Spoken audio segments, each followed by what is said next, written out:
Hello and welcome to light of law मेरे सारे UPSI के साथियों।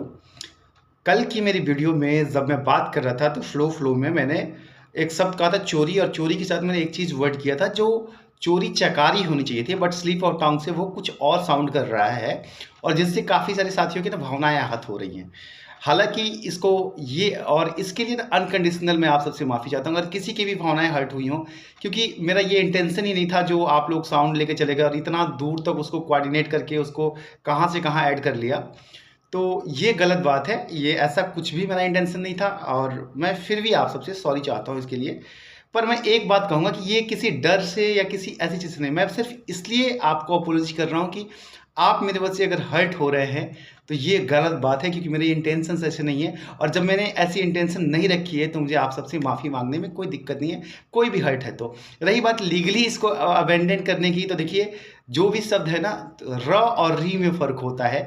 गाली जो है ना वो र के साथ आता है, और वो भी अगर गाली के संबोधन में दिया जाए तो सिर्फ नाम ले लेना।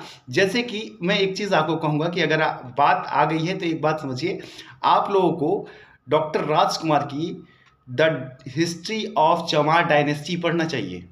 जिनको भी इस चमार सबसे गाली जैसा होता है ना, उन्हें वो बुक पढ़नी चाहिए। फिर आपको प्राउड होगा और आप समझेंगे कि भारत को क्रिएट करने में, इस इंडिया को क्रिएट करने में इस डायनेस्टी ने कितना हेल्प किया है, कितनी बड़ी बड़ी लड़ाइयाँ लड़ी हैं, एक पूरा का पूरा स्टेब्लिश बनाया है चमार डायनेस्टी ने। तो किसी के ऊपर ना ऐसे आप गाली मत बनाइए, ये प्राउड है, वी आर इंडियंस, और यहाँ सारे लोग रहते हैं। हर चीज़ को गाली के कंटेस्ट में मत देखिए, ठीक है?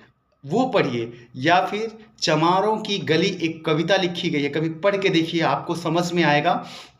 नेशनल अवार्डेड कविता है, पढ़ के देखिए कभी, आपको समझ में आएगा कि कितना स्ट्रगल करके इस जाति ने अपना एक पहचान बनाया है। हर चीज़ को गाली के तौर पे ना देखिए, और व्यक्तिगत रूप में मैं बिल्कुल भी नहीं, कभी भी नहीं, नेवर इवर इवर। मेरे लिए हर कोई समान है, चाहे वो किसी वर्ग से आता हो, कोई जाति से आता है। इसमें मेरा कोई मेरा जोर नहीं था कि मैं ब्राह्मण कुल में पैदा हुआ या कोई किसी और कुल में पैदा हुआ।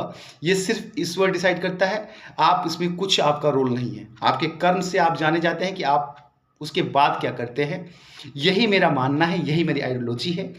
और एक बार फिर से मैं वो कहूँगा कि ये मेरा पक्ष है, लेकिन फिर भी अगर कोई भी इससे हर्ट हो रहा है, जो मुझसे हर्ट हो रहा है, जो मुझे अपना मानते हैं, उनसे मैं माफ़ी चाहूँगा दोस्तों, कि वो सिर्फ एक स्लिप ऑफ टंग थी जो निकल गया फ्लो में, लेकिन वो चकारी था, वो स्लिप ऑफ टंग में कुछ और साउंड कर रहा है, और वो आपको बुरा लगा, इसके लिए मैं आप सबसे माफ़ी चाहूँगा, और रियली आई सिंसियरली अपोलॉजिज। लेकिन फिर भी मेरी ये 2 books, the history of great चमार डायनेस्टी पढ़िए, और साथ ही चमारों की गली कविता पढ़िए। आपको उनके बारे में सोचने का नज़रिया बदल जाएगा, और फिर आपको समझ में आएगा कि हर चीज़ जो है ना गलत नहीं होती है, और कोई भी जाति अपने आप में गाली और या गर्व नहीं होता।